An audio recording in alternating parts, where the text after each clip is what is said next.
So good morning, good evening. This is the fifth part of work power energy. Till date अब तक के जितने भी lectures हैं उन सारे लेक्चर्स में हमने क्या कवर कर लिया है? वर्क एनर्जी थ्योरम किया है, बेसिक वर्क क्या होता है वो कवर किया है, उसके बारे में हमने पोटेंशियल एनर्जी, स्प्रिंग का पोटेंशियल एनर्जी, इन सारी चीजों को कवर किया है और छोटे मोटे कुछ सवाल किए। ठीक है, ये पूरा वीडियो और पूरा लेक्चर हम किसके ऊपर बेस करने वाले हैं? PYQs, आस्क क्वेश्चन और DPP। ठीक है, तो जब तक हम प्रॉब्लम ना सॉल्व नहीं कर लेते तब तक हमें इन चीजों का फील नहीं आता है कि एग्जैक्टली ये चीजें क्या होने वाली। ठीक है, चलो हेडिंग लगाओ सब लोग।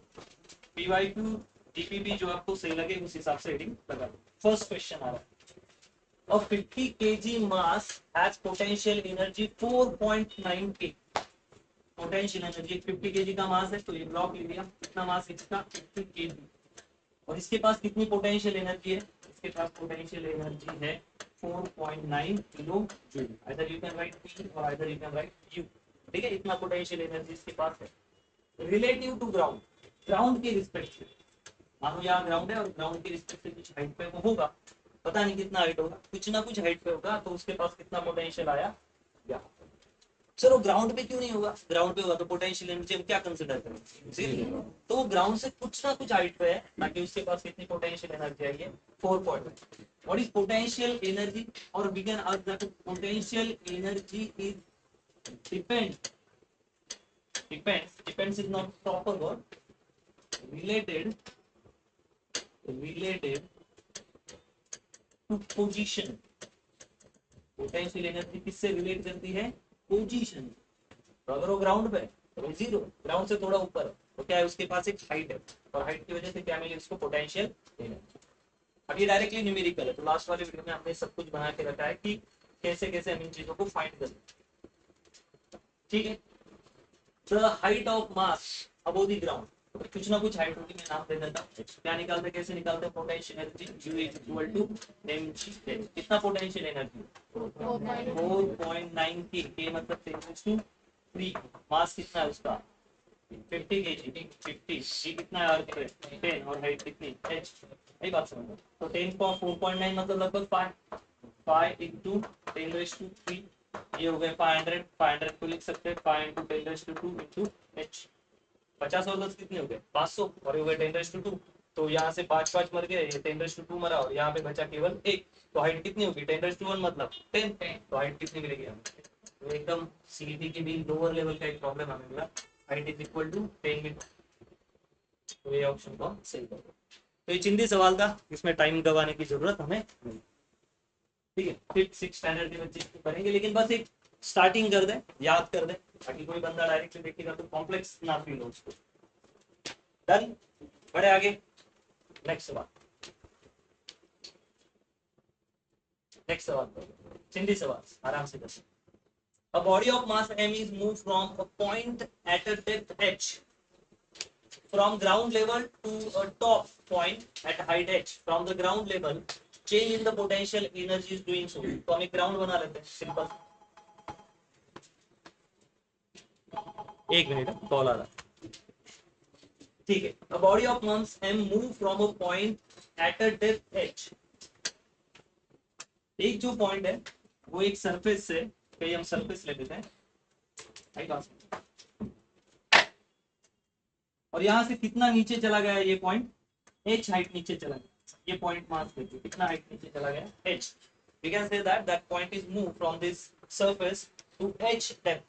h इतने डेप्थ में जमीन के अंदर चला फ्रॉम ग्राउंड लेवल से इतना चला to a point at a height h from the ground level, और वहां से और कहां शिफ्ट हुआ बाद में? वो ऊपर भी h शिफ्ट हुआ। फिर से समझो, a body of mass m moves from a point at depth h, जमीन, अरे सॉरी, जमीन के अंदर h डेप्थ में था, और वहां से कहां शिफ्ट हो गया वो? हाइट, ग्राउंड से भी और h लेवल पे। तो जमीन से नीचे h पे था, फिर वापस h आया और ऊपर h चला गया। ऐसे करने में the change in potential energy in doing so, तो भाई चेंज इन पोटेंशियल एनर्जी कितना आया होगा? पोटेंशियल एनर्जी होता क्या, क्यों होता, और हम कैसे निकालते हैं उसको? mgh। क्या पोटेंशियल एनर्जी निकाल सकते हैं ना? हम क्या निकालते? केवल और केवल change in potential. Potential energy नहीं निकाला जा सकता, निकाला क्या जा सकता है? Change in potential energy, potential energy का डिफरेंस। तो फिर भी हम ये टर्म लिख लेते, आई बात। अब जब वो यहाँ से यहाँ गया, यहाँ से यहाँ गया, अगर आपको ये नहीं करना तो सिंपल लैंग्वेज में तो और इजी हो जाएगा। ये देखिए यहाँ का पोटेंशियल जो है हम पॉजिटिव मानते हैं, कैसे निकालेंगे? पोटेंशियल mgh, हाइट कितनी है, तो यहाँ का पोटेंशियल मैं ले लेता हूँ, इसको आई नाम दे देता हूँ या 1 नाम दे देता हूँ। ये कितना है? mgh, ऊपर का है तो क्या मानते हैं? पॉजिटिव, और नीचे को क्या मानते हैं? सर मैं नीचे को पॉजिटिव मानूंगा, ऊपर को निगेटिव, कोई इश्यू चले। तो अब हम पोटेंशियल डिफरेंस निकालते हैं, आपकी मर्जी वाला पार्ट। अगर हम ग्रेविटेशन के बारे में बात की जाए तो ऊपर वाला अर्थ से ऊपर क्या लेते हैं? Minus G M M upon R, सही बात। तो चलो चेंज इन पोटेंशियल एनर्जी निकालते हैं। कितना पोटेंशियल एनर्जी होगा हमारे पास? हाँ, ये U1 माइनस U2 ले लेता हूँ। ऊपर वाला कितना है? mgh माइनस, ये कितना है 2 नंबर वाला? माइनस mg, तो कितना आ गया? Twice mg। ऐसे भी आ जाए, किसी को लगा नहीं ये यहाँ से जाऊंगा तो पॉजिटिव लेना, तो लो भाई, अगर ये नहीं सॉल्व होता, यहाँ से जाऊंगा तो पॉजिटिव mgh, और इधर से ऊपर जाऊंगा तो माइनस mgh। करो फिर, माइनस mgh, ये वाला आपका change in potential energy is equal to what? mgh minus, इसकी वैल्यू क्या है? माइनस mg, कितना है? Twice mgh। तो this is correct, this is correct. Change in potential energy, what is potential energy? This is very simple. आपको अगर आपकी खुद की पोटेंशियल एनर्जी निकालनी होगी तो सर हम क्यों निकाले पोटेंशियल एनर्जी? क्योंकि आप अभी बेंच पे बैठे हुए, अगर आप अभी क्लास में, घर में बेंच पे बैठे हुए या बेड पे बैठे हुए हो, तो मानो आपकी बिल्डिंग जो है वो 10 मीटर की है। कितनी है? 10 मीटर। कैसे निकालोगे खुद की पोटेंशियल? बस mgh, आपका मास मान लो आप 50 किलो के हो, जी है आपके ऊपर 10 और हाइट कितनी? 10। ये जो आंसर आएगा उतनी जूल आप में एनर्जी। लेकिन सर मैं तो कुछ नहीं कर रहा हूँ, पढ़ रहा हूँ ऐसे मोबाइल में, फिर भी इतनी एनर्जी गॉड आपको देता ही। पोटेंशियल एनर्जी आया प्रॉब्लम समझ में? तो इसके साथ हमने जाना, पोटेंशियल एनर्जी के लिए हमें हमेशा एक रेफरेंस की जरूरत है, and the reference initially we consider as a zero. And when, जब हम हाइट पे जाने की कोशिश करते हैं, जब कोई चीज ऊपर जाती है, मानो बॉल ऊपर है, तो बॉल ने ऊपर जाने के लिए क्या ली हमसे? एनर्जी। बॉल को ऊपर फेंकने के लिए मुझे क्या देनी पड़ेगी? एनर्जी। वो एनर्जी कहाँ पे? बॉल के अंदर। इसका मतलब मैंने बॉल को एनर्जी, तो बॉल पे क्या किया? 1। तो कौन सा वर्क किया? बॉल को फेंका तो बॉल को एनर्जी मिली ना। जब बिना एनर्जी लिया हमने हाथ निकल के जा ऊपर, वो खुद बखूब ऊपर थोड़ी जाएगा, बॉल को वर्क करना पड़ेगा। एनर्जी थी, बॉल में गई और बॉल कहाँ गया? ऊपर। तो एनर्जी देना मतलब पॉजिटिव। ये कंसेप्ट है, पीछे वाले लेक्चर आप करोगे ना तो आ जाएगा। तो यहाँ जाने के बाद उसमें जो हमारी हाथ की एनर्जी है वो बॉल के अंदर किस टर्म में से हो गई? पोटेंशियल। कैसे निकालेगा? क्या बॉल का मास कम हुआ? नहीं। क्या जी की वैल्यू अर्थ पे बदल रही है? नहीं। क्या चीज बदल रही है? Continuously height. अब हमें इस हाइट के लिए निकालना, तो कौन सी चीज ऐड करोगे? तो मास जी और आपका हाइट ऐड करने से ही पोटेंशियल। तो क्या हम डायरेक्टली पोटेंशियल बता सकते हैं? ना, तुम पोटेंशियल नहीं बता सकते, हाईली इम्पॉसिबल है। पहले तुम्हें ये सोचना पड़ेगा कहां से फेंका था बॉल को और कहां गया। अगर मैं कहूँ कि नहीं यहाँ पे ही बॉल है, ये लाइन है, तो भैया ये बेस होगा, तो हमें ये कहना पड़ेगा यहाँ था और यहाँ पे गया। तो पोटेंशियल नहीं निकालते, चेंज इन पोटेंशियल निकालते। फाइनल वाला माइनस इनिशियल वाला। फाइनल वाला क्या है? mgh माइनस इनिशियल क्या है? 0। इसलिए वो फॉर्मूला क्या आता है? Delta is equal to mgh। पहले वाला क्या मान के रखा है? आई बात। हो सकता है कि बॉल हवा में हो और हवा में एक चिड़िया यही बैठी हो, एक स्पैरो यहाँ, उसके लिए तो ये बेस लाइन है, उसके लिए अब इसकी पोटेंशियल एनर्जी 0। तो पोटेंशियल एनर्जी पोजीशन पे डिपेंड वाली टर्म, इस बात को समझो। प्रॉब्लम इतना ही हार्ड नहीं है तो हो जाएगा, ठीक है। चलो कॉपी करो इसको फटाफट।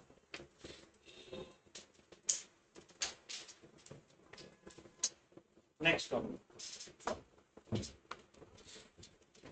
नेक्स्ट थियोरेटिकल क्वेश्चन है, आईएमपी है, एमएसटी सीटी लेवल के सवाल है, अभी जेई लेवल के धीरे धीरे स्टार्ट हो। When a gas filled by balloon, गलत gas filled by balloon, when balloon is filled by gas, जब एक ऊपर एक बलून को किससे भरा गया? गैस से भरा। rises upward, both the potential energy and kinetic energy increases. In doing so, ये पूछा, सीधी सी बात है, एक गुब्बारा, पर अभी इतना भी नहीं जाना चाहिए, थोड़ा बलून है, एक बलून है जिसमें गैस भरा पड़ा है, तो बलून ऊपर ऊपर उड़ रहा है, वो काफी तेजी से ऊपर जा रहा है, तो क्या बढ़ रही है उसकी काइनेटिक, लेकिन वो यहाँ था जमीन पे, धीरे धीरे और ऊपर गया, तो क्या बढ़ रही है उसकी हाइट, तो हाइट बढ़ गया मतलब कौन सी एनर्जी बनी, पोटेंशियल एनर्जी भी बढ़ेगी, क्योंकि फॉर्मूला क्या है mg, मास में मतलब जी नहीं बदला, हाइट बढ़ गई तो पोटेंशियल एनर्जी बदल। तो ये सिचुएशन में क्या हो रहा है, काइनेटिक भी बढ़ रहा है, पोटेंशियल भी बढ़ रहा है।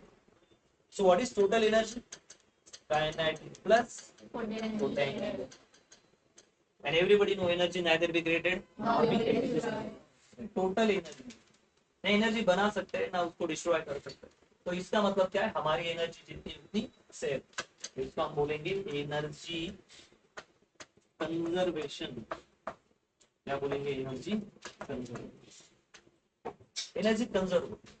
लेकिन ये केस में हमें दिख रहा है कि हमारी क्या बढ़ रही है काइनेटिक, पोटेंशियल घटने, पोटेंशियल भी क्या हो रही है, जनरली होता है ऐसा, मानो किसी पहाड़ पे one guy is climbing a hill, एक बंदा जो हिल को क्लाइंब कर, तो जब हम ऊपर जाते हैं तो हमारी काइनेटिक एनर्जी बढ़ जाती है, धीरे धीरे चलते थक जाते हैं, लेकिन हाइट के कारण क्या बढ़ती है, पोटेंशियल। लेकिन जब नीचे उतरते तो काफी तेजी से आते हैं, तो क्या बढ़ गई काइनेटिक, लेकिन क्या बढ़ गई पोटेंशियल। तो कभी कभार ऐसी केसेस में काइनेटिक बढ़ता है तो पोटेंशियल घटता है, और पोटेंशियल बढ़ता है तो kinetic, but in this case that balloon is moving upward, so kinetic energy is very high, kinetic energy but at the same time height is also increasing, so potential energy is also increasing. Why this is happening, law of conservation of energy obeyed,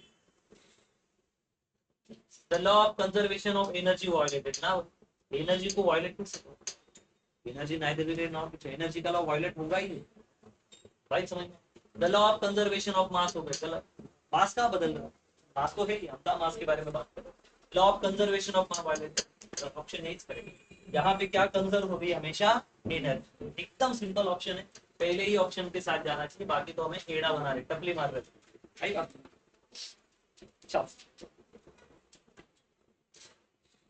तो problem easy है, बस हमें उसको शांति से पढ़ना है। पहला ही option correct है, law of conservation of energy, जितनी पहले एनर्जी दी थी उतनी ही उसके पास है, तो उसकी काइनेटिक भी बढ़ रही और पोटेंशियल भी बढ़ रही। दूसरा क्या कारण, मास ऑफ बलून पैक होने के कारण क्या मास शेयर हो सकता है, क्या बलून की हवा बाहर और बाहर के वो अंदर आ रही है, नहीं। ऐसा होता तो बलून ऊपर नहीं जाता, बलून कहाँ जाता, तो वही रीजन, ठीक है। चलो ये भी चिंतित सवाल था, बिठा देते हैं। Next, work done on body by an external force contributes to change in its, किसी चीज पे अगर हम बाहर से क्या करते हैं, एनर्जी लगा देते हैं या एक्सटर्नल फोर्स लगा देते हैं, तो क्या बदल सकता है उसका, पता नहीं क्या बदलेगा। तो किसी चीज को ले लेते हैं, this is a block and let's say the person, एक बंदा है जो उसको क्या कर रहा है, पुश कर रहा, क्या कर रहा है, पुश कर रहा, आई बात समझ, तो क्या चेंज होगा उसमें, तो क्या चेंज होगा पता, हो सकता है वो यहाँ से ब्लॉक क्या करे, आगे आगे आगे जाए और यहाँ पे आ जाए, तो एक चीज जब यहाँ से आती तो वी कैन से दैट ये किसमें है, मोशन, आई बात, मोशन। मैं ये आपको बार बार समझा रहा हूँ, थ्योरेटिकल क्या पढ़ रहे हो वो अभी 10th की तरह रट्टा नहीं मार, जेई नीट वाली वो एग्जाम है जहां पे आपने कुछ फंडामेंटल लॉ और कुछ चीजें पढ़ी, तुरंत उस पर न्यूमेरिकल कर लिया, तो क्या हो गया, आपका बेस कंट्रोल हो गया। थ्योरेटिकल सवाल बहुत कम आए, और आए भी तो काफी लॉजिकल, हार्ड तो होगा ही, हार्ड सवाल नहीं होता है, कोई भी सवाल हार्ड नहीं, हार्ड केवल हमारी क्या है, मेंटालिटी, तो हमें हार्ड मानना है। कॉन्सेप्ट पढ़ा, सवाल कर दिया, कॉन्सेप्ट क्या हो जाते हैं, हर टाइप के सवाल को 2 या 3 बार करके देखो तो भी आपका गेम सेट हो जाए। इसका मतलब अगर वो मोशन में, अगर कोई चीज मोशन में तो कौन सी एनर्जी होगी उसके पास, बताओ, काइनेटिक एनर्जी हो भाई। क्या उन्होंने ये बताया कि उस चीज को सीधा ही धक्का मारना है, नहीं। मैं क्या इस डायग्राम को ऐसा भी बता सकता हूँ, एक बंदा इंक्लाइन सरफेस पे एक मास को धक्का मार रहा है, भाई बंदा, एक आदमी क्या कर रहा है, मानो लॉरी खींच रहा है, लॉरी बना, चलो एक बंदे के पास लॉरी है, उसमें कुछ सामान रखा है, और वो जो है लेबर, वो क्या कर रहा है, उस लॉरी को ऐसे खींच रहा है ऊपर। अब देखो वो यहां से यहां चला गया, वो बंदा कहाँ चला गया, यहाँ पर, they not explain correctly that work done by the body, external force क्या करेगा, कैसी भी बॉडी हो सकती है, हम सामान को सीधा भी लेंगे, पीछे भी ला, ऊपर ले जा, नीचे ले जा, आप खुद लिफ्ट से ऊपर जाओ, नीचे आओ, कुछ भी हो सकता है। तो बताओ अब यहाँ क्या चेंज हुआ? चीज मोशन में है, मतलब कौन सी एनर्जी उसके पास, और चीज ऊपर जा रही, कौन सी एनर्जी है? तो क्या होता है kinetic plus potential? Kinetic energy plus potential क्या होता है? Total energy. अगर आप केवल काइनेटिक भी बदलो तो काइनेटिक बदलने के कारण टोटल जो एडिशन होगी, मानो पोटेंशियल बदली सेम लेवल पे, क्या हुआ? सेम लेवल पे। चलो फिर से दिखाता हूँ। अगर केवल मैं यही एग्जांपल दूं फिर भी हमारा आंसर क्या आना चाहिए? टोटल। व्हाई? क्योंकि total energy plus kinetic plus potential. मानो कि वो ब्लॉक यहां से आ गया तो पोटेंशियल में कोई चेंज आया नहीं, लेकिन क्या बदली? काइनेटिक। मानो पोटेंशियल 10 जूल है, ठीक है, और काइनेटिक पहले 10 जूल थी, लेकिन काइनेटिक बदलने के कारण वो कितनी होगी? 10 से 20। तो बताओ टोटल आंसर बदलेगा या नहीं बदलेगा? भले ही पोटेंशियल ना बदले, लेकिन काइनेटिक के बदलने से टोटल आंसर क्या हो जाएगा? बदल जाएगा। इसका मतलब ये केस हो या ये केस हो, आंसर क्या आता है? Total energy. And lot of student here on kinetic energy. No, I बात समझ में? एकदम चिंदी सा सवाल। अगर काइनेटिक भी बदली तो काइनेटिक की एडिशन किस में करवाओगे? पोटेंशियल। भले ये ना बदल रहे, लेकिन दोनों की एडिशन और क्या हो जाएगी? बढ़ जाएगी। मानो काइनेटिक अब 30 हो गई है, तो केवल काइनेटिक बदली क्या? नहीं, काइनेटिक प्लस पोटेंशियल क्या बदल गई? तो हमेशा क्या बदल जाती है? आपकी total energy. So these are very चिंदी टाइप ऑफ क्वेश्चन जो हमने कर लिया। लॉजिकल क्वेश्चन, इतना कोई हार्ड पार्ट उसमें नहीं। नेक्स्ट हो गया क्या? नहीं हुआ, अच्छा ये हो गया। नेक्स्ट, यहाँ से कुछ अब एक्चुअली सीटी लेवल छूट के अब हम थोड़ा सा जे लेवल पे, नीट लेवल के आसपास जाए। सवाल को बहुत अच्छे से पढ़ेंगे। Question is a rod of mass M. एक रॉड है, ये सारे पूछे हुए और बहुत आईएमपी सवाल है। A rod of mass m and length l is made to stand an angle 60 degree with vertical. Vertical line ले लेते हैं, ठीक है, एक इमेजिनरी वर्टिकल लाइन, एक वर्टिकल दीवार ही ले लेते हैं, ये वर्टिकल दीवार। एक रॉड है जिसका मास कितना है? m, और लंबाई कितनी? l। उसको कैसे खड़ा किया? ऐसे खड़ा किया कि वो वर्टिकल से कितने डिग्री एंगल बनाए? 60। इस रॉड को मैंने कैसा खड़ा किया? ऐसा, ठीक है। वर्टिकल से कितना डिग्री एंगल बना रहा है वो? 60। कितना एंगल बना रहा है? 60। Potential energy of rod in this position. तो बताओ इस रॉड की पोटेंशियल एनर्जी क्या हो? पोटेंशियल एनर्जी का फॉर्मूला क्या है? mgh। मानो कि रॉड ऐसा है ही, भूल जाओ इस प्रॉब्लम को। एक रॉड जमीन पे पड़ा हुआ है जिसको कॉन्सेप्ट नहीं आता ना अच्छे से, बताओ इसकी पोटेंशियल एनर्जी क्या हो? 0। मानो मैं उसी रॉड को पूरा सीधा खड़ा कर देता हूँ और उसकी हाइट है h और मास है, बताओ कितनी पोटेंशियल एनर्जी? गलत, mgh नहीं आएगी। क्या आएगी? पोटेंशियल एनर्जी आपके हिसाब से क्या आनी चाहिए? mgh। नहीं आएगी ना, कैसे mgh आएगी? जमीन पे पड़ा है तो पोटेंशियल एनर्जी 0, लेकिन अब हाइट पे भी चला गया तो mgh आनी चाहिए, नहीं आएगी। ये वाला जो पॉइंट है ना रॉड का, वो सबसे हाइट पे, और ये वाला पॉइंट तो 0 पे। तो किसकी हाइट? ये पकड़ू ये, और ये वाला तो थोड़ा सा नीचे, और ये वाला ऊपर, ये वाला और नीचे, ये वाला और। ऐसे कंडीशन में हमें ये दिखा कि केवल कुछ पार्ट ही हवा में है और बाकी बहुत सारा, आधा पार्ट का है नीचे और आधा पार्ट का है ऊपर। ऐसी केस हमें क्या लेना चाहिए? हमें लेना चाहिए उसका सेंटर ऑफ मास। क्या लाना चाहिए? हाइट ऑफ सेंटर ऑफ मास, मतलब h बाय। आई बात? ये बात समझ। अगर नीचे है तो पूरा 0, अगर ऊपर है तो हम h थोड़ी हाइट पकड़ लेंगे। हाइट h पे केवल कितना पार्ट है रॉड का? इतना सा पार्ट, वो तो उसकी पोटेंशियल है, क्योंकि एक पार्ट तो अभी भी जमीन पे, तो हम ये बोल सकते हैं कि नहीं इसकी 0 और इसकी नहीं।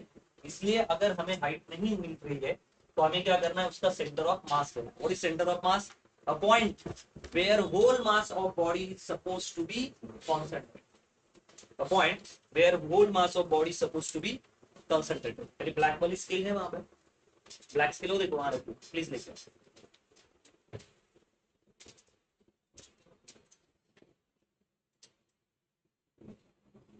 ये सेंटर ऑफ मास का कंसेप्ट।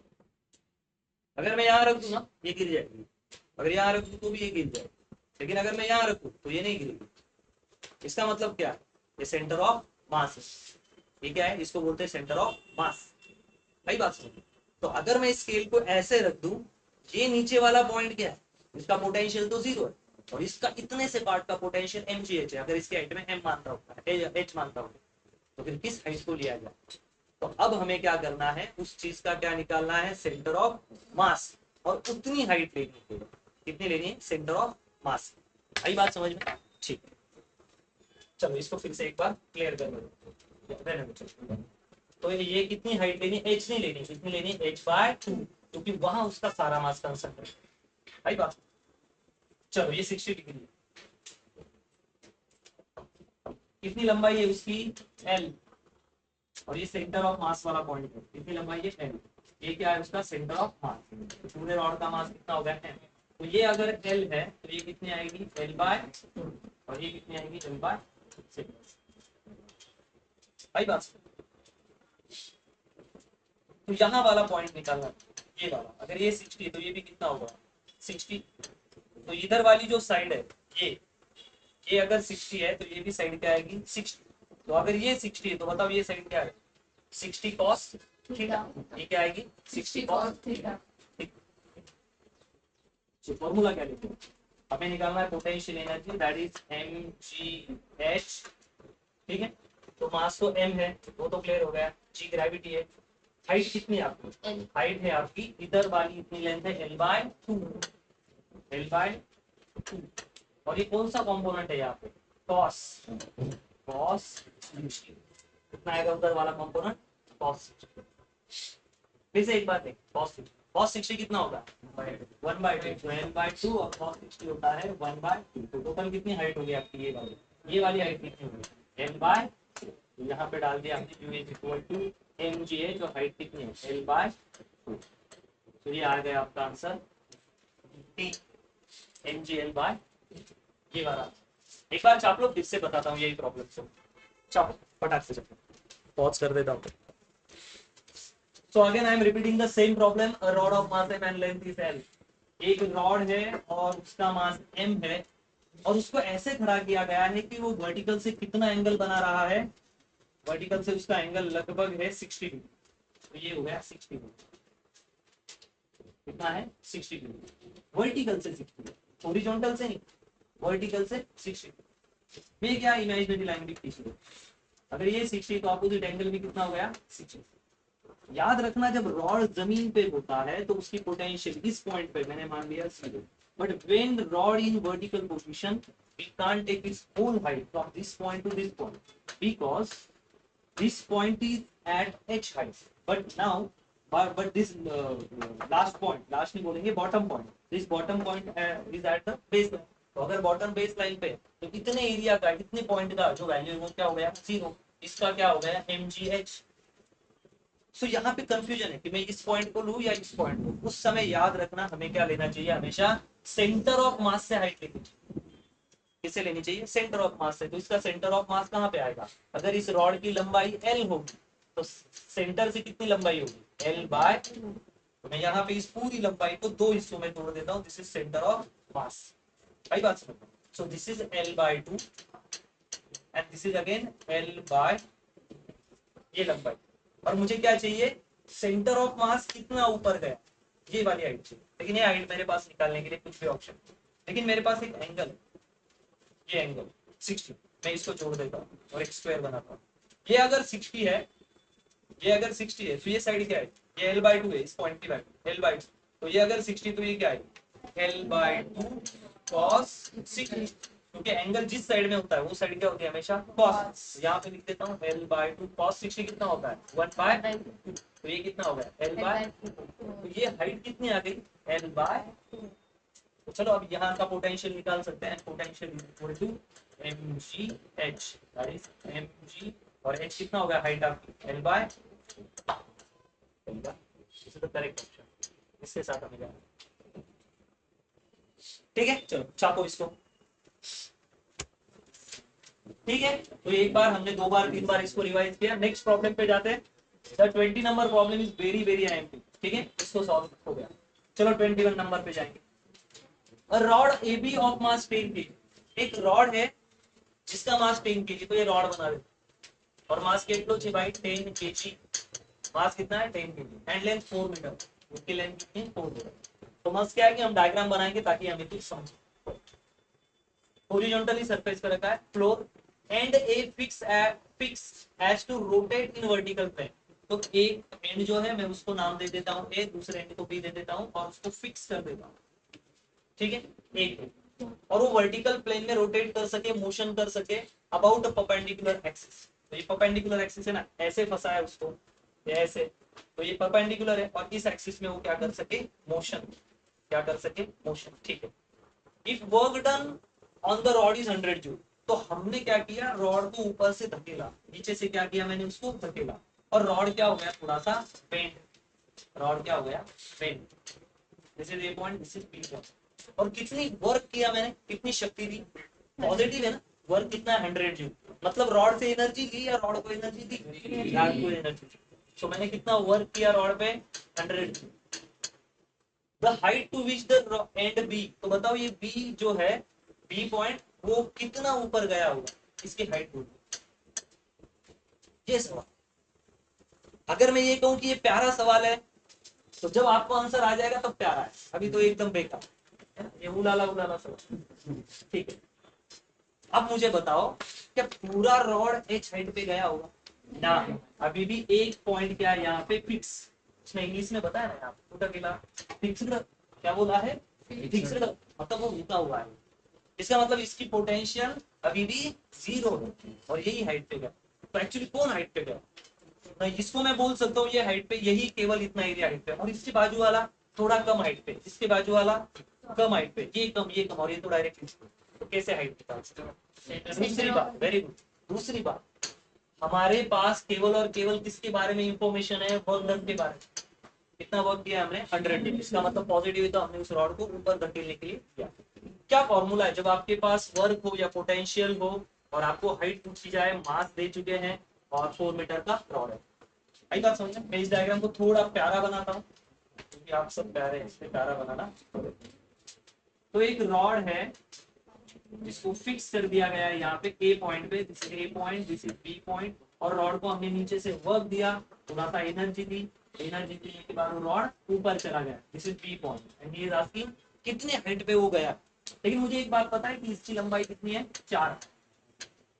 मानो कि centre point, why we are considering the center point, because this point is only reached at the maximum height, that is h, but now this point is at again at the bottom line 0 पर।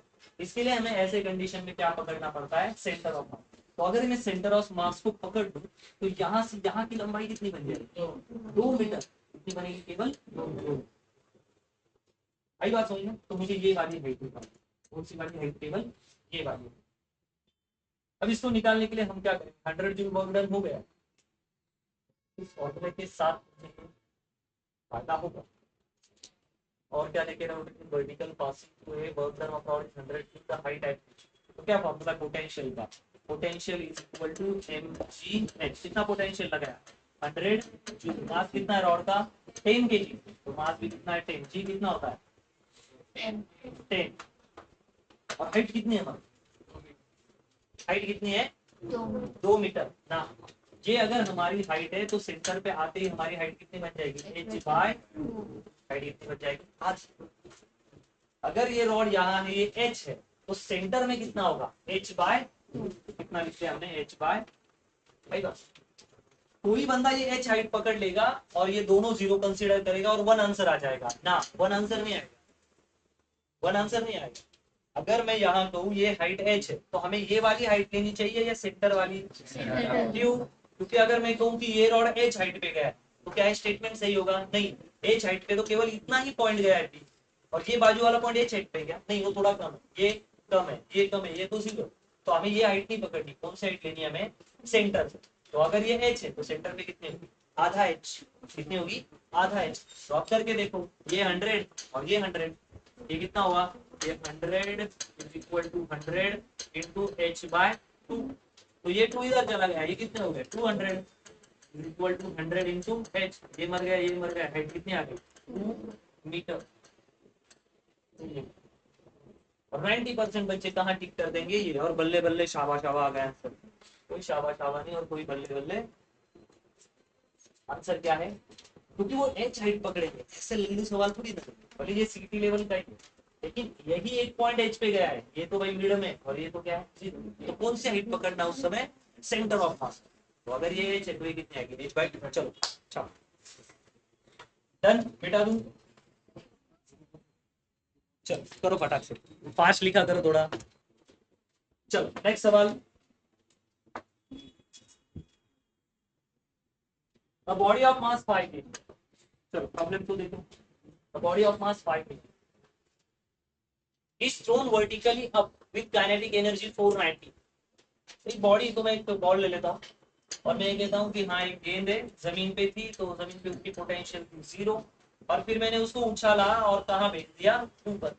जब चीज जमीन पे थी तो potential कितनी थी initially? Zero. और कहाँ पे? ना ना ना, हाँ पोटेंशियल तो जमीन पे जीरो।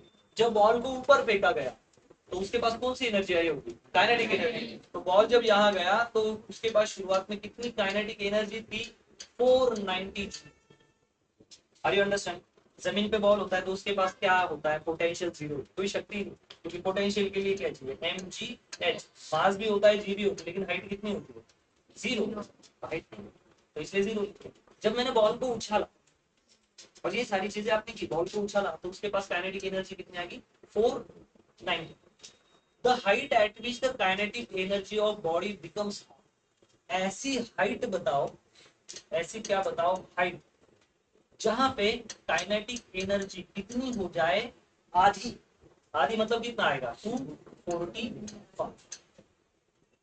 इतनी हाइट बताओ कि वहां पे आते आते उसकी काइनेटिक एनर्जी कितनी हो जाती है? आधी, 445। एक एनर्जी कंजर्वेशन का फॉर्मूला स्कूल में पढ़ा होगा, ठीक है?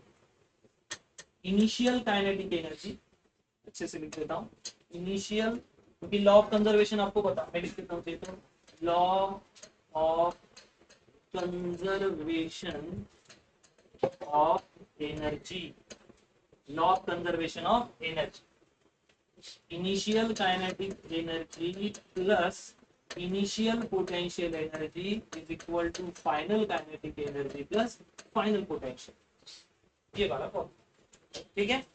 Initial kinetic, initial potential is equal to final kinetic plus final potential, conservation of energy. What is conservation of energy? Hindi में क्या बोलते हैं?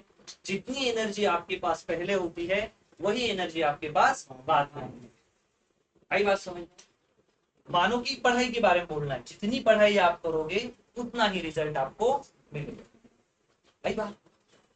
जितना समय आप यूज करोगे उतना ही समय आपको नेचर एक्स्ट्रा देगा, जितना समय आप बर्बाद करोगे उतना ही सैलरी क्या हो जाएगा आपका? ठीक है, मन पे मत करो।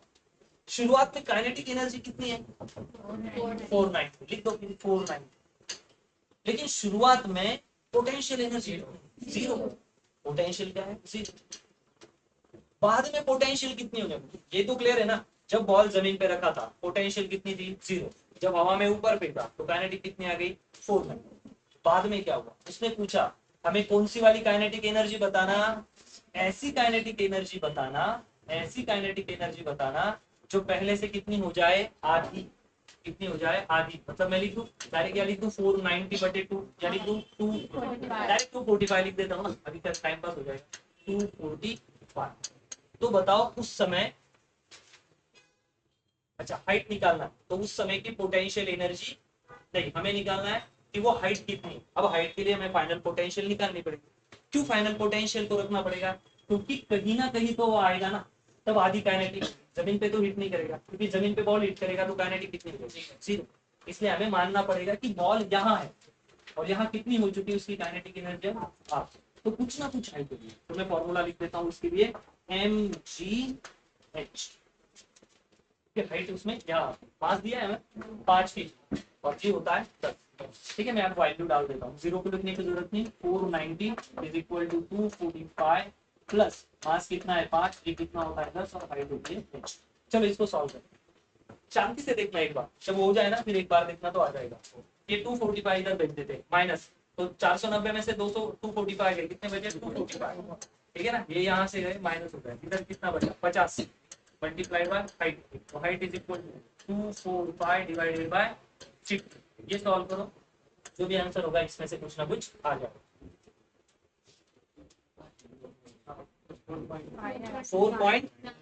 4.9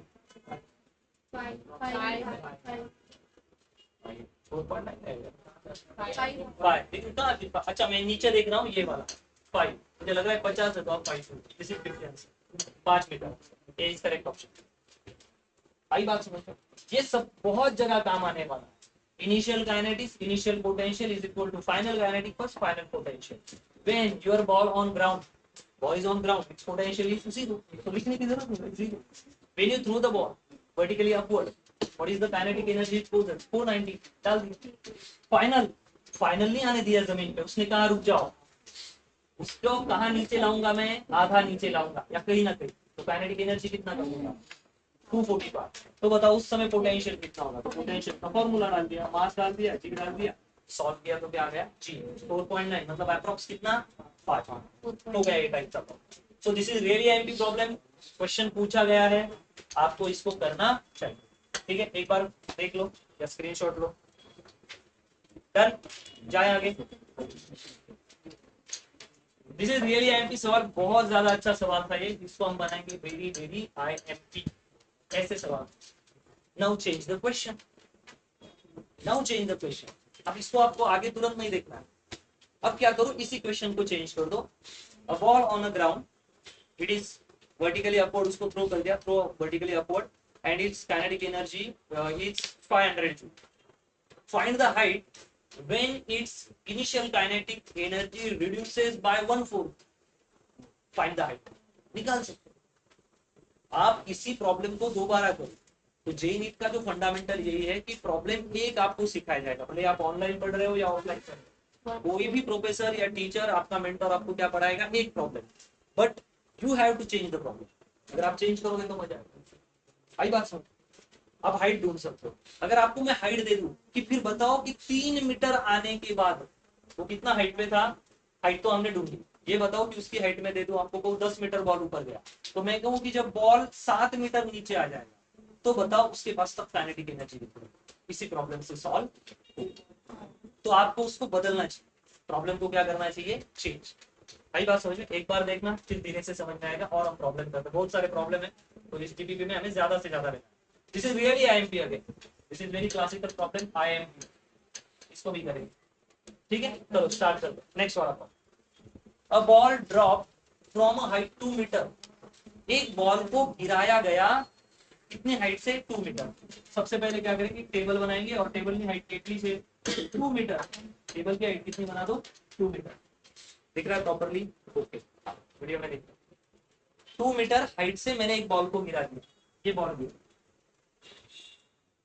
गिरने के बाद जमीन पे गिरने के बाद वो टप्पा खाया, टप्पा मतलब क्या बोलेंगे, बाउंस हो गया गिरने के बाद, तो वो नीचे गिरा, और गिरने के बाद फिर थोड़ा सा ऊपर। अब मैं एक ही जगह पे नहीं बता सकता, तो साइड में बता रहा हूँ, वहां गिरेगा तो वही आएगा, बराबर है। A ball dropped from a height 2 meter, rebound to the height of 1.5 metre, तो भाई ये 2 मीटर इतना गिरा और वापस कितना उछला 1.5 मीटर, इतनी हाइट गिरा, कितना आफ्टर हिटिंग द ग्राउंड, जमीन से टकराने के बाद 2 मीटर से गिरा और कितना ऊपर आया 1.5 metre from the ground. Then the percent of energy, क्या यहाँ पे लॉस हुआ या नहीं हुआ, तो अगर लॉस नहीं होता तो 2 मीटर से गिरने के बाद कितना ऊपर आता 2 मीटर, तो गिरने के बाद वो आया कितना केवल 1.5, इसका मतलब लॉस हुआ। अब इसको कैलकुलेट करने के लिए हम कोशिश करें, तो हमें निकालना है एनर्जी के बारे में, और कौन सी एनर्जी निकाले हैं, पोटेंशियल एनर्जी। ठीक है, लो 1-2 मिनट लो, 1 मिनट लो या 30 सेकंड दो, और इसको सॉल्व करने के लिए सोचो क्या दिमाग लगाओगे, ये प्रॉब्लम हम आराम से सॉल्व करें, क्या दिमाग।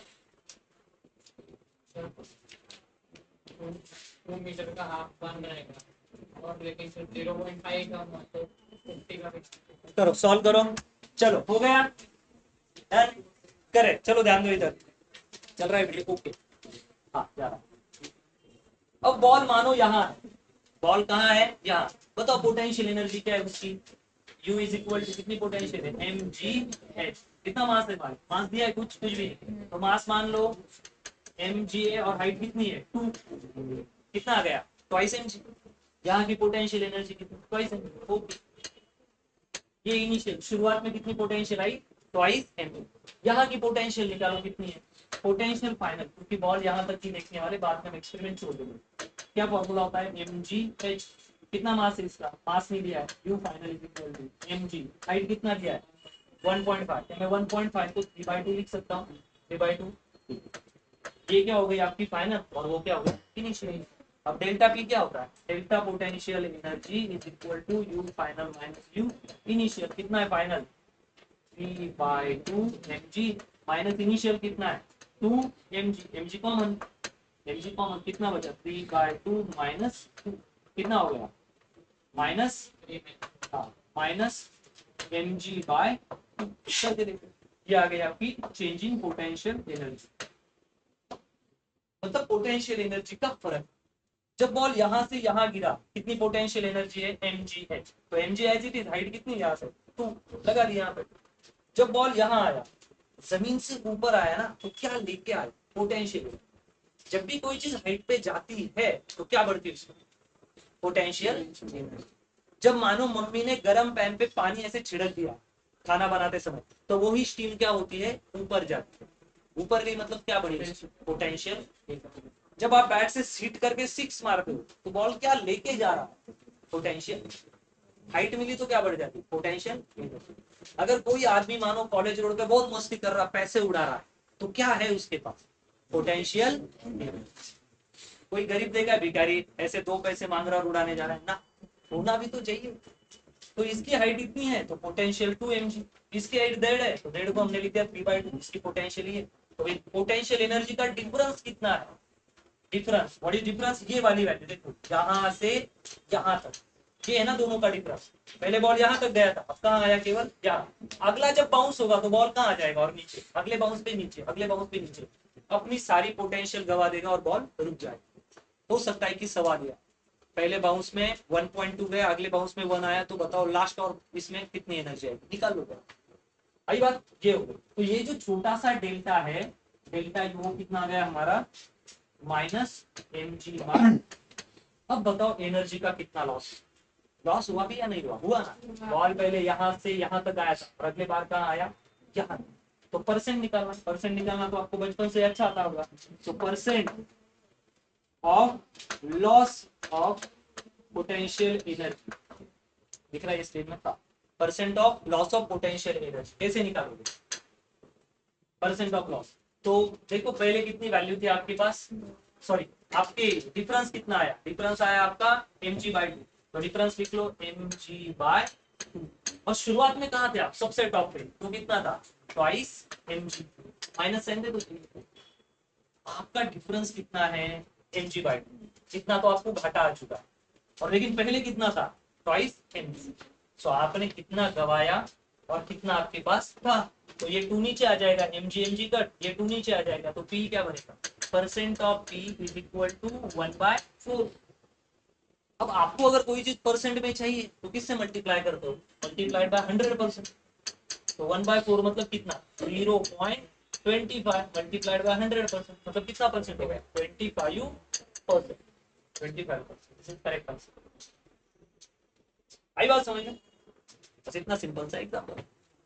अब ये कर सकते हो कि एक बॉल बाउंस हुआ, जब वो हाइट पे आया तो उसकी हाइट इतनी थी, फिर उसने 1 बाउंस किया और नेक्स्ट बाउंस किया तो वो कहां तक आया 1 मीटर तक। तो बताओ इनिशियल और फाइनल इसमें कितना उसका एनर्जी का लॉस हुआ। ठीक है, ऐसे आप निकाल सकते हो।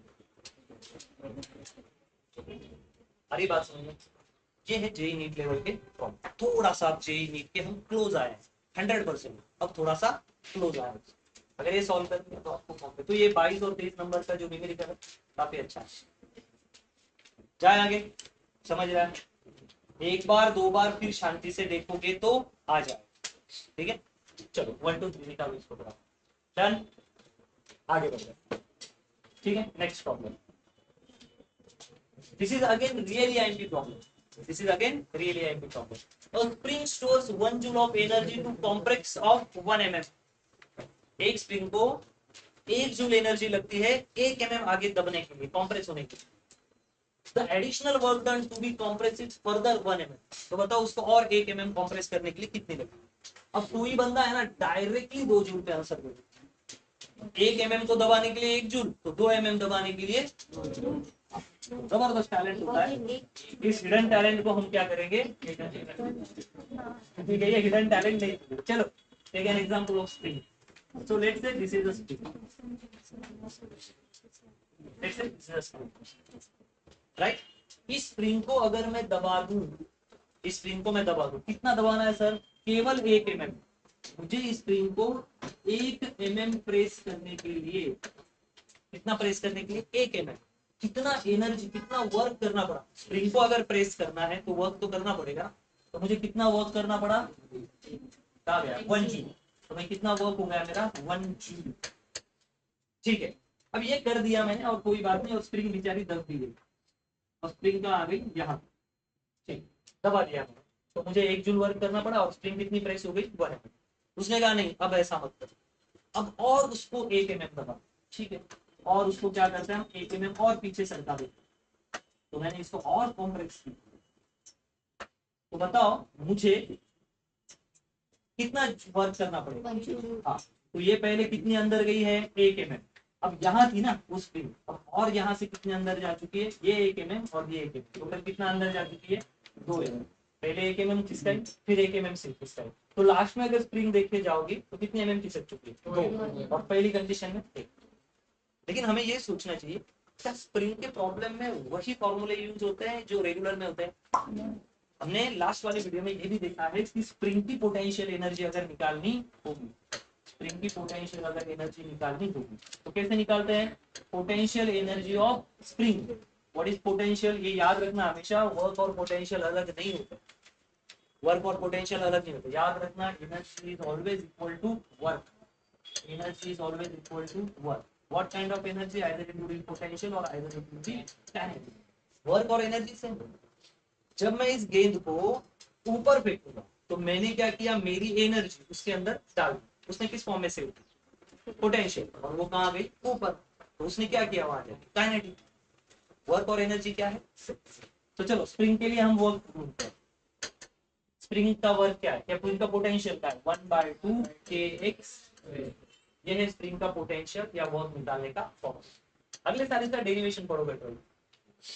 पोटेंशियल एनर्जी, वर्क एनर्जी, सारी एनर्जी सेम होती है। अगर आपको प्रूफ चाहिए तो आप काइनेटिक एनर्जी के डायमेंशन निकाल लो, पोटेंशियल एनर्जी के डायमेंशन निकालो, वर्क के डायमेंशन निकालो, टोटल एनर्जी के डायमेंशन निकालो, हीट के डायमेंशन निकालो, सब क्या आएंगे। वर्क ही एनर्जी है और एनर्जी ही वर्क है। व्हाट इज वर्क, वर्क को बोलते हैं काम करना, और एनर्जी को बोलते हैं शक्ति। अगर आप में शक्ति होगी तो ही क्या कर पाओगे, काम। मैं यहाँ पढ़ाने का काम कर रहा हूँ तो इसका मतलब मेरे में क्या है, शक्ति। मैथमेटिकली प्रूफ है कि आप वर्क और एनर्जी क्या होगी से। कितना वर्क करना पड़ा मुझे स्प्रिंग को 1 mm धक्का देने के लिए, 100 जूल। तो कितना वर्क करना पड़ा, आई एम सॉरी 100, 1 जूल, 1/2। के की वैल्यू है हमारे पास, हमें यही नहीं पता कि स्प्रिंग की के की भी वैल्यू क्या है। व्हाट इज के, spring constant, and spring constant is depend on material. इसको फील करना पड़ेगा कि सर ये के क्या है। बॉल पेन की स्प्रिंग है ना, हाथों से भी पुचका सकते हो, पिचुक पिचुक पिचुक पिचुक देखो, आई बात समझ। शॉकअप की स्प्रिंग, गाड़ी के जो शॉकअप्स होता है ऐसा बैठोगे पुचुक पुचुक पुचुक, 2-4 बैठेंगे तो थोड़ा बहुत गिरेगा। और रेलवे की स्प्रिंग में पूरी बोगी भर जाएगी तो इतना mm वो सरकी। इसका मतलब किस पे डिपेंड है, मटेरियल। आई बात समझ। अगर मानो कोई कुत्ते का छोटा बच्चा आ जाए, आप उसको वाह, तो कुत्ते का बच्चा भाग जाएगा। कोई बकरी का बच्चा आएगा, भाव कर दोगे तो भाग जाएगा। और कोई शेर सामने आ जाएगा तो आपको ये देखना पड़ेगा कि क्या आपकी चड्डी गीली हो चुकी भी है या। डिपेंड है मटेरियल, किस पे डिपेंड है, मटेरियल। कि कितना mm खिसकाया, कितना mm खिसकाया, डिस्प्लेसमेंट कितनी हुई, 1 mm। 1 mm मतलब 1 इंटू 10⁻³ का स्क्वायर। mm कितना होता है, व्हाट इज 1 mm, 1 इंटू 10⁻³ और x का स्क्वायर है तो क्या लगा दिया।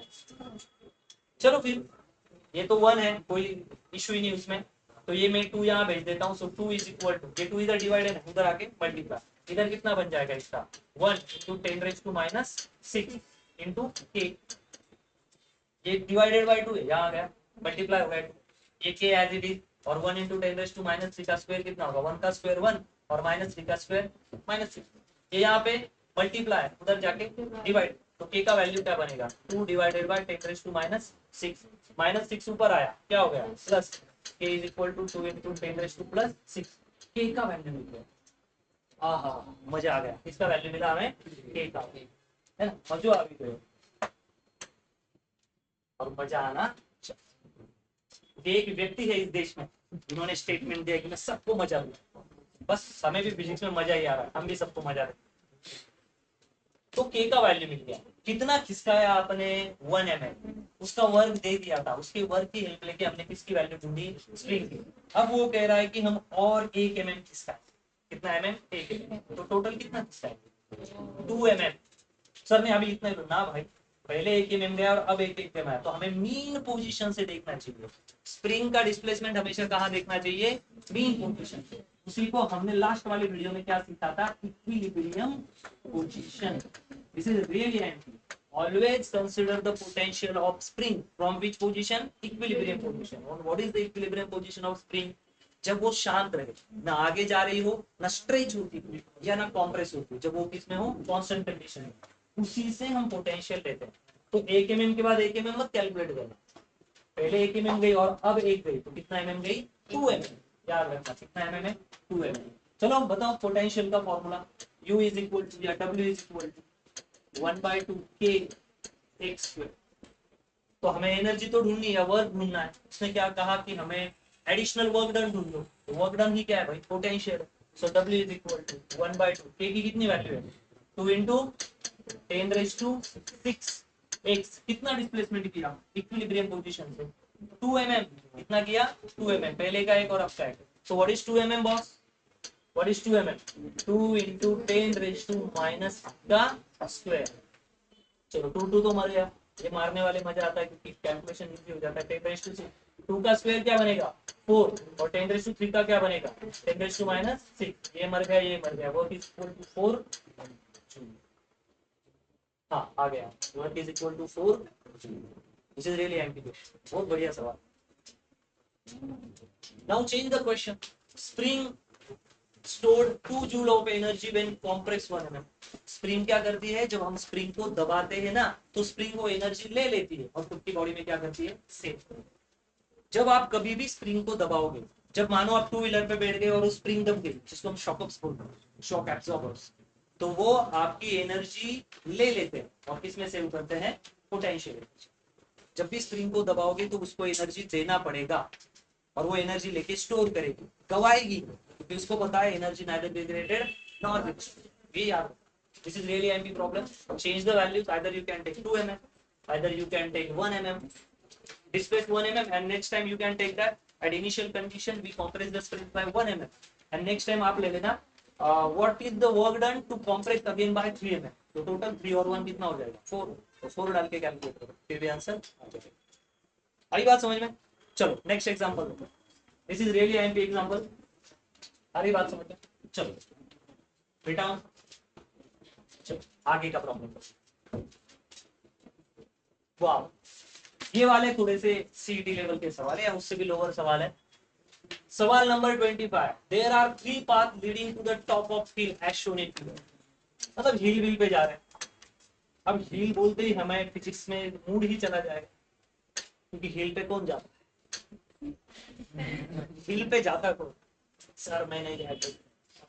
पढ़ लिख लोगे तो हिल पे नहीं, हिमालय पे भी जाने का मौका।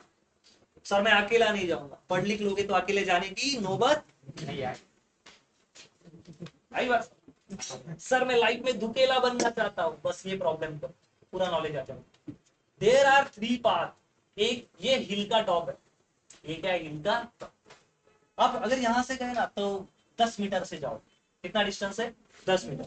लेकिन आप अगर इस रास्ते से गए घने जंगल से ऐसा, तो कितना लगेगा? 12 मीटर। लेकिन अगर आप ऑफ शॉर्टकट से गए, तपोवन विपोवन से साइड से चले, तो कितना लगेगा? 7 मीटर। इन्होंने कहा कि जब आप जाओगे तो हवा भी लगेगी। आपका एयर फ्रिक्शन क्या मानना है आपको? सॉरी एयर फ्रिक्शन नहीं, अगर पहाड़ पे चढ़ोगे तो जो फ्रिक्शन होगा जूतों का, मत मानो, 0 मानो। तो बताओ कौन सा स्टेटमेंट सही? Path C requires most energy to reach. हाँ भाई 12 मीटर है ना, तो उनका कहना ज्यादा लगेगा। ठीक है कोई बात। Path B required least energy. B सबसे सस्ता रास्ता है, 7 मीटर में चले जाओगे तो एनर्जी क्या लगेगी? कम। Path B requires more energy than A. Path B को ज्यादा एनर्जी लगेगी एज कंपेयर टू गलत। All the three paths require the same amount of energy to reach the top. Which is the correct? D option. Why? क्योंकि ये conservative source है। भाई जब आप पहाड़ चढ़ते हो ना, पहाड़ चढ़ते हो, अब इसमें भी केस है, किसके साथ चढ़ रहे हो उस पर डिपेंड है। अगर आप अकेले हो तो आपके दिमाग में केवल पढ़ाई के ख्याल आएंगे। पहाड़ चढ़ते चढ़ते भी आप नेचर देखते हो, कैलकुलेट करोगे मैं किसके अगेंस्ट काम कर रहा हूँ, ग्रेविटी के अगेंस्ट। ग्रेविटी क्या बोल रही, आजा आजा आजा नीचे आजा। अब कहाँ जा रहे हो, ऊपर ऊपर ऊपर। आप यहाँ से जाओ, सीधे जाओ, इधर से जाओ, पिच्चू से जाओ, कहीं से भी जाओ, याद रखना ये जो होता है gravitational force, gravitational force, gravitational force हर जगह क्या होगा, always same, because it is conservative type of conservative force. Gravitational force क्या होता है, कंजर्वेटिव। और बोला है ना उन्होंने फ्रिक्शन को क्या मानना, जीरो, क्योंकि फ्रिक्शन कौन सा फोर्स, नॉन कंजर्वेटिव। और conservative force does not depend on path. Work done, this is really imp, लिख लो, work done by conservative force, work done by conservative force, दिख रहा है ना आपको, हाँ, work done by conservative force does not depend on depend on path। Conservative force path पे depend नहीं करता, इधर से जाओ, इधर से जाओ, इसके साथ जाओ, उसके साथ जाओ, कैसे भी जाओ, वो किस पे डिपेंड करता है, only depends on initial, sorry मैं अलग अलग जगह पे लिख रहा हूँ, प्लीज समझ लो, only depends on initial and final position। SC Verma यही बोले, मैं उनकी बात सुनी थी, one of the great professor don. Gravity कहीं से भी जाओगे तो कैसी लगेगी, सेम, बात पे डिपेंड नहीं करती। तो भाई वर्क तो देखो, पहाड़ चढ़ोगे तो वर्क करना पड़ेगा, तो जब आप ग्रेविटी के अगेंस्ट काम करते हो तो कोई भी रास्ता लो, कोई फर्क पड़ेगा नहीं, वर्क डन कितना होगा, हमेशा आपका सेम होगा हर डायरेक्शन से। तो ये थ्योरी वाला सवाल था, सीईटी लेवल का चिंदी सवाल है, तो हमें इसको करना चाहिए। नेक्स्ट सवाल आप देख लो, शायद इसको अगर आप होमवर्क करोगे तो बहुत बढ़िया होगा। मैं चाहता हूँ कि होमवर्क ही करो, बहुत चिंदी सवाल है, ठीक है। स्टॉप कर लेना वीडियो और आराम से इसको लिख लेना, बहुत ईजी सवाल, ठीक है। आगे बढ़ते डायरेक्ट, ठीक है। नेक्स्ट इजी सवाल, आगे बढ़ते। This is again really IMP case, एक अच्छा सवाल। The different stone are being lifted from ground level, अलग अलग पत्थर जो है, और वो भी कैसे, different stone are being lifted from the ground, जमीन से कुछ पत्थरों को उठाया गया, अलग अलग पत्थरों को, ठीक, जमीन से कुछ पत्थरों को उठाया गया, प्लीज पूरा फोकस रखना, ठीक है। चलो, टू डिफरेंट है और हाइट भी अलग अलग है, किसी पत्थर को ज्यादा उठाया, कम उठाया, पता नहीं, अलग अलग उठाया, ऑन डिफरेंट प्लैनेट्स। प्लैनेट भी क्या रखे हमने, अलग अलग प्लैनेट पे अलग अलग पत्थरों के वजन को अलग अलग हाइट पे उठा कर, पता नहीं क्या होगा। केस 1 पे जाते, और 250 gram stone is lifted up 10 metre on earth. तो यहाँ डायग्राम बनाते हैं, ये क्या है, हमारी अर्थ, ये क्या बना देते हैं, अर्थ। और कौन कौन लिया है, आगे मून है और जुपिटर है, ये बना देते हैं मून, और ये बना देते हैं जुपिटर, सही बात है। अब इसने कहा कि हमने 250 ग्राम का स्टोन अर्थ पे उठाया 10 मीटर, तो ये अर्थ है, कितना मीटर उठाया, 10 मीटर, और वजन कितना है पत्थर का, 250 ग्राम, 250 ग्राम, कितना है, 250 ग्राम, 250 ग्राम।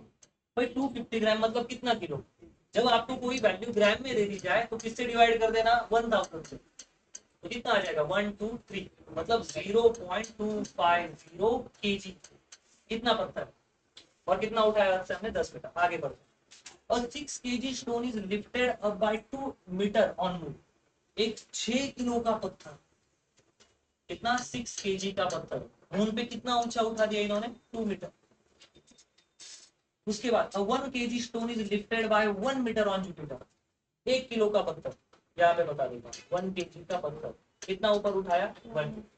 कितनी जानकारी हमारे साथ, अभी भी जानकारी, the given that the acceleration due to gravity on earth, earth पे कितनी ग्रेविटी को मानना है 10, और अर्थ का जी कितना है 10, मून का जी कितना है 2 मीटर पर सेकंड, आप लिखते हैं ना metre per second square, metre per second square, और जुपिटर का कितना दिया है 25 मीटर पर सेकंड स्क्वायर। कितनी जानकारी। अब वो पूछ रहे which following statement is true। पहली statement, more energy is required for the case 2 and case 3, ये बोल रहा है more energy required case 1 and case 2, ये जो भी ब्ला ब्ला बोल रहा है इसका मतलब ये क्या चाहता है हमसे, एनर्जी।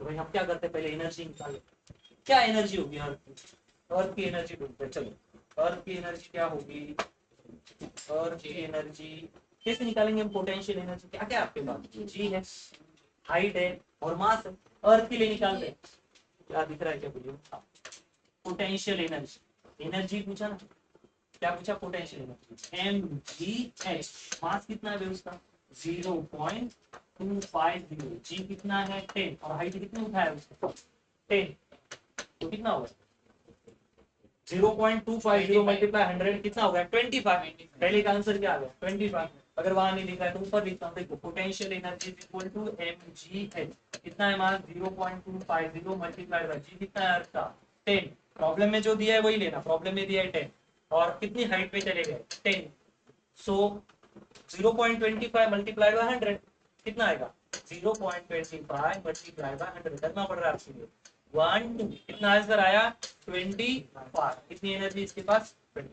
मून के बारे में कैलकुलेट करो, यही निकालना है, पोटेंशियल इनटू mgh, मास कितना है पत्थर का 6 kg, जी कितना है मून पे 2, और हाइट कितनी चढ़ा दी ऊपर 2, तो कितना होगा 24, कितनी पोटेंशियल एनर्जी इस पे। यहाँ पे आ जाओ जुपिटर के लिए, mgh, मास कितना है पत्थर का 1, जी कितना है 25, ये कितना दिया था उसका 25, हाइट कितनी ऊपर गई 1, तो कितना आया जुपिटर का 20।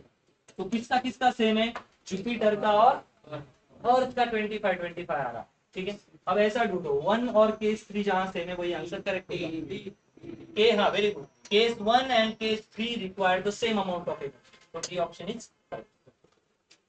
तो सब इजी है लेकिन कंफ्यूजन की लेवल ज्यादा। चलो छापो फटाक से, नेक्स्ट प्रॉब्लम ओके समझ में आ गया होगा। आगे वाला प्रॉब्लम देखो, 2017 नीट, नीट 2017 में पूछा हुआ सवाल, चलो सॉल्व करने की कोशिश करते हैं इसको। NEET 2017, please write here NEET 2017, चलो ध्यान दो, NEET 2017, consider a drop of rain water having a mass 1 gram, एक पानी की बूंद जिसका वजन कितना है 1 ग्राम, 1 ग्राम, अब छोटा 1 ग्राम ही होगा, 1 किलो का थोड़ी बूंद मिलेगा, falling from a height of 1 kilometre, कितनी ऊंचाई से गिर रहा है 1 किलोमीटर की हाइट से गिर रहा है। It hits the ground with the speed of 50 metre per second, जब वो यहाँ पे लगा तो उसकी वेलोसिटी जो वो कितनी थी 50 मीटर पर सेकंड, और जब हमने उस बूंद को गिरते हुए देखा होगा उस पॉइंट की कितनी मानो 0 मान लो, सब वो तो तेजी से होगी लेकिन हमने जब देखा तब कितनी मानेंगे हम 0, और 50 मीटर पर सेकंड से वो गिरी। Take G constant with value, और जी की वैल्यू क्या ले लेना होता है 10 मीटर पर सेकंड स्क्वायर ले। Work done by gravitational force and resistive force of air, तो हमें वर्क ढूंढने को मिला, किसका वर्क, दो चीजों का वर्क, पहला work work done by gravitational gravity कितना वर्क करे, और दूसरा वो कह रहा है क्या ढूंढना, work done bye resistive force, resistance force करेगा, पानी की बूंद नीचे आई, नीचे गिरी तो हवा क्या करेगी उसको अपोज करेगी। जब आपने देखा होगा पैराशूट लगा के वो लोग नीचे आते तो हवा क्या करती उनको, work done by air resistance, air resistance, ठीक है, work done by air resistance and work done by gravity, ठीक है। दो तरह से निकाल, बूंद जब नीचे आ रही है, बूंद कितना वजन है उसका 1 ग्राम, तो नीचे कितना लगाएगा 1 जी, नीचे कितना लगाएगा 1 जी, आई बात समझ, 1 ग्राम की बूंद है, 1 ग्राम की बूंद, तो भाई कितने किलो की बूंद है एक ग्राम दूध का किलो में कन्वर्जन करो, यहाँ कर लेते हैं। व्हेन वी राइट 1 ग्राम और किलो में करना है तो डिवाइडेड बाय 1000, तो कितनी बन गई 1 इंटू 10⁻³ kg। उनकी वैल्यू क्या है 1 इंटू 10⁻³ kg। तो इतना नीचे लगा, ये कितना लगा रही है नीचे, इतना, ये हो गया उसका mg। भाई बात समझो, तो ये भाई उसका वजन है मल्टीप्लाइड बाय जी। भाई बात समझो, 1 ग्राम की बूंद जब नीचे गिरेगी तो 1 ग्राम नहीं चलेगा, हमें किस में कन्वर्ट करना पड़ेगा, किलो में।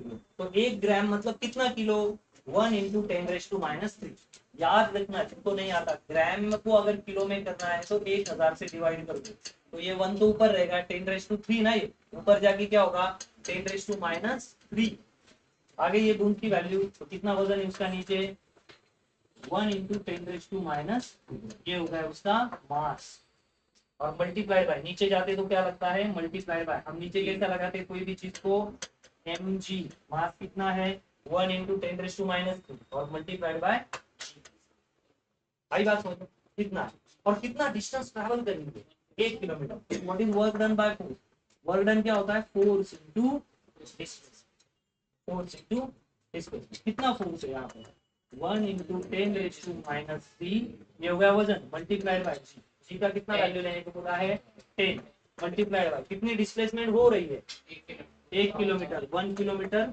मतलब 10⁻3, ये कन्वर्जन आपको, ये मर गया ये मर गया, तो कितना बचा work done by gravity is equal to 10 joule, जहां 10 जूल आंसर होगा वो हमारा आंसर, तो ये सी में हमें मिल रहा है।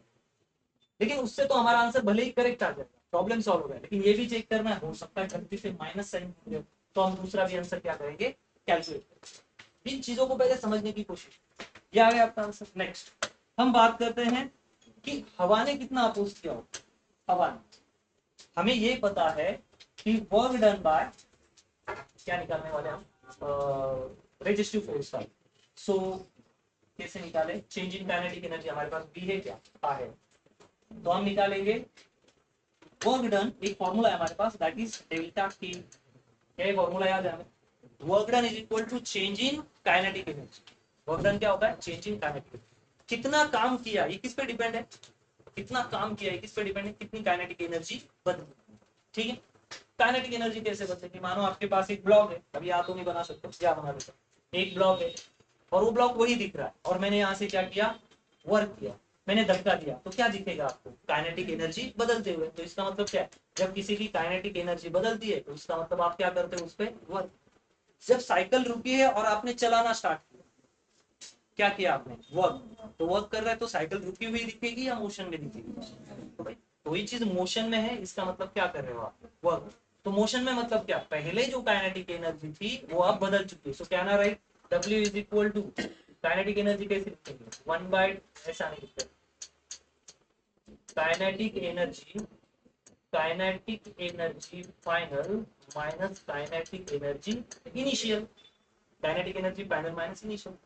तो भाई वर्क कौन सा होता है, ये कौन से वर्क होते हैं कंजर्वेटिव फोर्स के द्वारा किए गए वर्क, तो हम लिखते हैं हमेशा work done by, conservative work done by, या इसको मिटा देता हूं, work done by all conservative force, all conservative force, work done by all conservative force is equal to change in kinetic.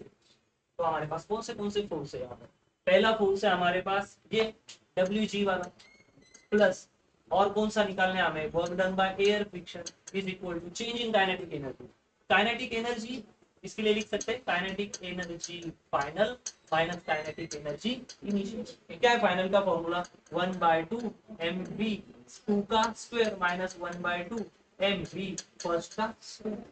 जब आपकी बूंद आपने देखी तो उसका आपने वैल्यू क्या माना, नहीं सर वो स्पीड में ही होगी लेकिन जब हम देखते हैं तब कितना मान करते, तो भाई जब वो स्टार्टिंग में हमने देखी तो उसकी वेलोसिटी क्या मानी 0 थी या नहीं पता नहीं, लेकिन हमने जब देखी तब कितनी मानी हमने, सर क्यों माननी पड़ती, क्योंकि वही हमारा स्टार्टिंग पॉइंट, तो भाई ये टर्म क्या होगी इसे कम 0। चलो WG कितना निकाल के रखा है, work done by gravity 10 plus air friction का पता है ना 1/2, मास कितना है पानी की बूंद का मास कहाँ गया? 1 × 10⁻³ 1 × 10⁻³ और वेलोसिटी, वेलोसिटी कितनी? 50 का स्क्वायर, 50 का स्क्वायर। बस इसको सॉल्व करो, आपके पास आंसर आ जाएगा। तो करके देखते हैं, चलो ये मिटा दूं, सॉल्व कर लेंगे इसको। नीट का सवाल है तो हमें ये समझ में, अच्छा नीट वाले इसमें इंटरेस्टेड है, दो कॉम्प्लेक्स चीजों को एक साथ कर देते हैं, जैसे कि 10 plus air resistance is equal to 1/2 और 10⁻³ मतलब क्या हो जाएगा, केवल 10⁻³ और यहाँ बचेगा 1/2 और 50 × 50 50 × 50। क्या मैं इसको शॉर्टकट कर दूं, थोड़ा सा लेंथ बढ़ाता हूँ, 10⁻³ पाता पाता 25 25 इंटू 2 0 है मतलब 10⁻², तो ये 10⁻² और ये एक चला गया, तो ये कितना बन गया आपका, हाँ यहाँ पे 2.5, तो 1.2 इंटू 2.5, ये उधर से या 2 करता है ऐसा, ठीक है, ये थोड़ा कॉम्प्लेक्स हो जाएगा, 2 मिनट में थोड़ा और इसको इजी बना देता हूँ, ठीक है।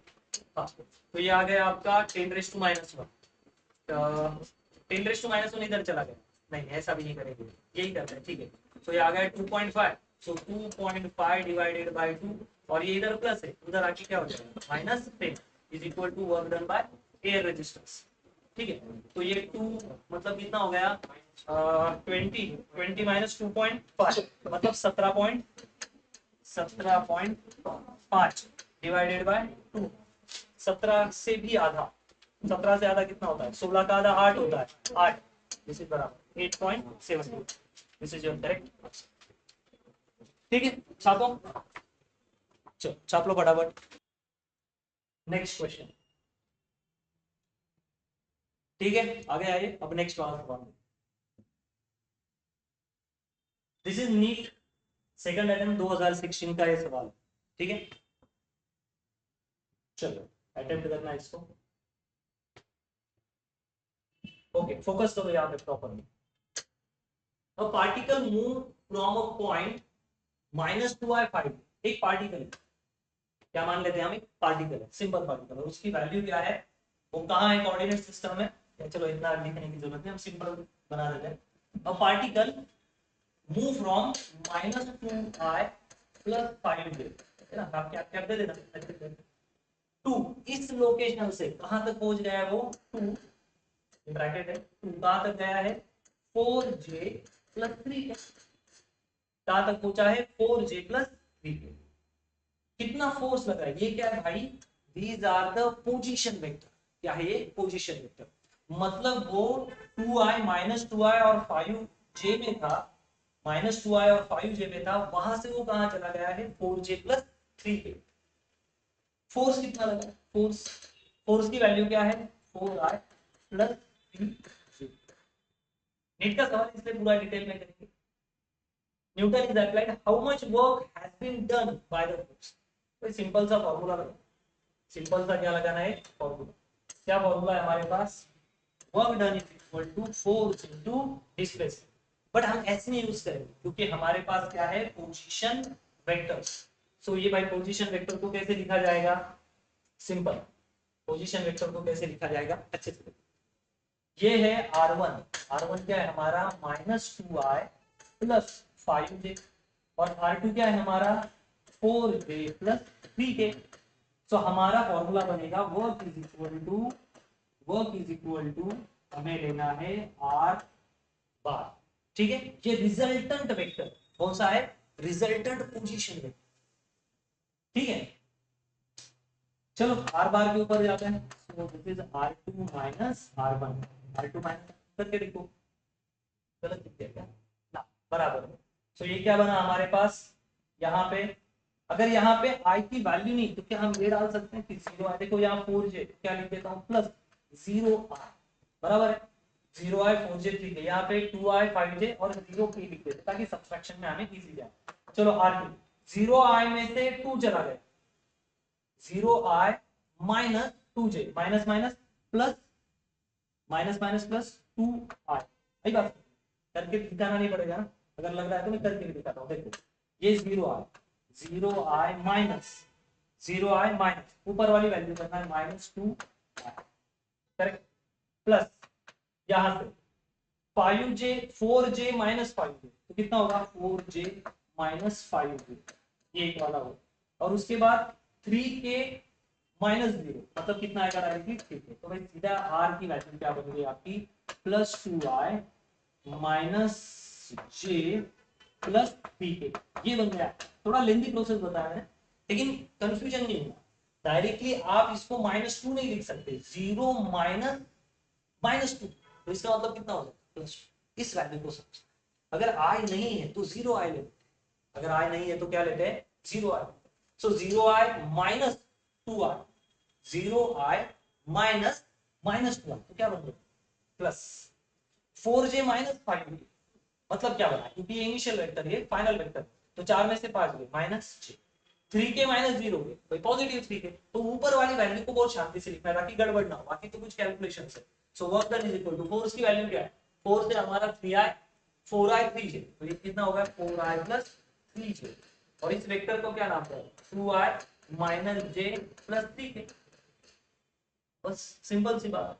अब क्या करो, i से i का मल्टीप्लाई करो, j से j का मल्टीप्लाई करो, 2i इंटू 4i कितना होगा 2i, तो i डॉट i क्या होता है 1 होता है, तो 4 इंटू 2 कितना हुआ 8 प्लस -1, और ये कितना 3, सो -3, तो ब्रैकेट में लिख लिया -3, तो 8 में से 3 गए कितने 5, तो इसका आंसर आ गया 5।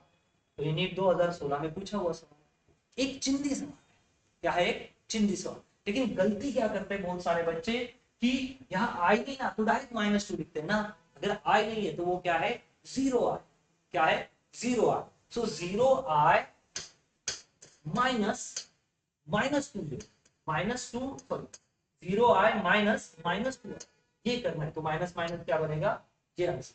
और बहुत बच्चे गलती से क्या कर देते हैं इसको माइनस ही रखते हैं और आंसर क्या हो जाता है कुछ उटपटांग आंसर आपका आ जाता है, ऐसी गलती नहीं करते। आर यू अंडरस्टैंड, ठीक है। तो होप ये समझ में आ गया होगा, इसको आराम से शांति से देखो तो मेरे ख्याल से ये समझ में आ जाएगा। सो आंसर है आपका नेक्स्ट, ठीक है, पॉज करके आराम से देख लेना। नेक्स्ट इस सवाल पे जाते हैं, कुछ सीरीज ऑफ सवाल है, अलग अलग बुक से इस सवाल को लिया गया है ताकि आपको मल्टीपल सवाल करने का कुछ फायदा मिल सके। A body move a distance of 10 meter along a straight line under the action of 5 Newton force. If the work done, I'm sorry.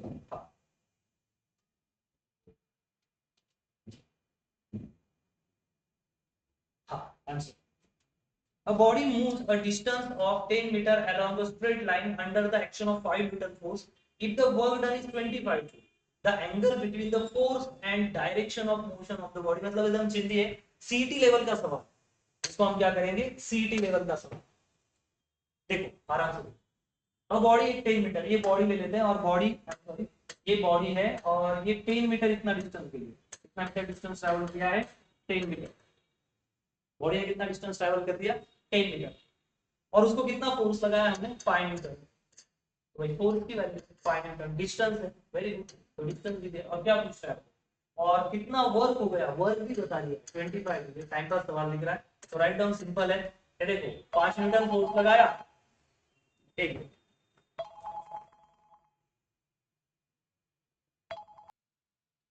ठीक है सॉरी, चलो आगे बढ़ते हैं। तो 5 मीटर का फोर्स लगाया और वर्क 25 जूल कर दिया और आपका डिस्प्लेसमेंट कितना हो गया 10 metre, so work is equal to force into displacement cos theta, तो भाई वर्क कितना दे दिया है 25, फोर्स कितना, आई एम रियली सॉरी, चलो हाँ, तो वर्क कितना दिया है आपको 25 जूल, फोर्स कितना दिया है 50 और डिस्प्लेसमेंट है 10 और ये कॉस थीटा, तो ये हो गया भाई 50, ये नीचे भेज दिया तो ये हो गया 1/2, ये हो गया कॉस थीटा, बस इसकी वैल्यू निकालो, बात खत्म। आर यू अंडरस्टैंड, ये एक्चुअली ये सीटी लेवल का प्रॉब्लम था, 1997 में पूछा गया था, मतलब चलो सब ये कर लोगे। A body constraint to move Y direction is subjected to force, ये कर लेते हैं, डन, लिख लिया, ये एकदम चिंदी सवाल है, जो एकदम बेसिक के सवाल है ना, आप आराम से कर लोगे। चलो आगे बढ़ते हैं नेक्स्ट।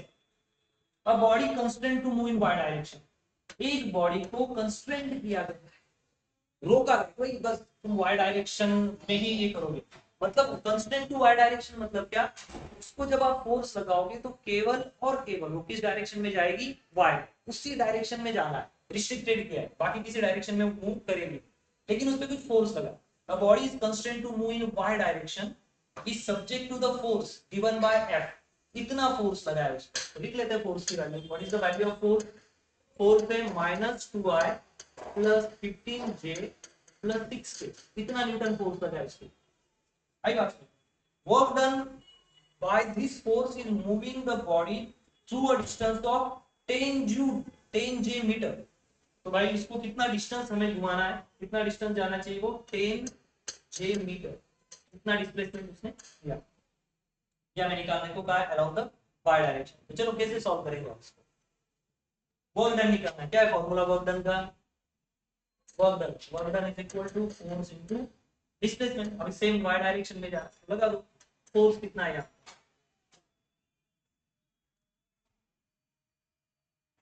फोर्स कितना है? तो अगर इससे हम मल्टीप्लाई करेंगे के साथ, work done by this force in moving the body in the distance 10 metre along the Y direction. गड़बड़ तो नहीं हुई? The body is constantly moving, the force is given by F is this, the work done by the force in moving the body at distance 10 meter from y axis। तो force तो है हमारे पास, force लेते हैं -2i plus 15j plus 6k multiplied by what? 10j only। तो देखो हाँ अच्छा कुछ नहीं गड़बड़ होगा थोड़ा। ओके तो भाई ये फोर्स दिया है और ये डिस्प्लेसमेंट दिया, लेकिन डिस्प्लेसमेंट कहाँ होगी? जे डायरेक्शन में। तो जे को अगर मैं आई से मल्टीप्लाई करूँ तो कितना हो जाएगा? 0।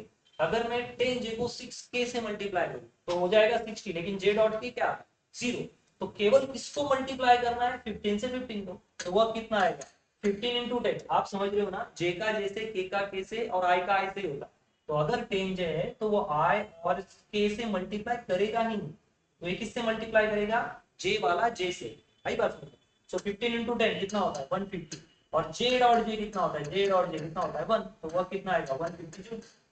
आई बात है यहाँ पे option number done. Very simple level का प्रॉब्लम।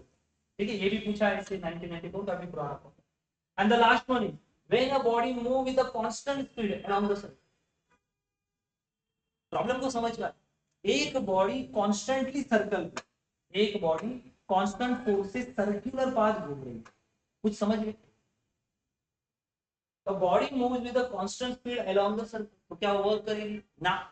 क्योंकि अगर बॉडी वहां से ही डिस्प्लेस होके वहां पे आएगी तो वर्क डन कितना होता है? 0। Right down work done in closed path, work done in closed path equal to work done in closed path equal to. ठीक है, अब ये जो लेक्चर है इसमें हमने मैक्सिमम कोशिश की कि आपको वैरायटी ऑफ न्यूमेरिकल करवाने की। You have to just change the value, थोड़ा बहुत चेंज करोगे। अगर आप वैल्यू में चेंज करोगे तो मोस्ट प्रोबेबली आप तो ज्यादा से ज्यादा न्यूमेरिकल खुद बनाओगे और खुद करोगे। और जब तक आप खुद न्यूमेरिकल नहीं करते, ज्यादा से ज्यादा न्यूमेरिकल नहीं करते, तब तक आपके दिमाग में वो चीजें सेटल्ड नहीं होती है। तो ठीक है, चलो थैंक यू आपके समय के लिए। Thank you very much, bye.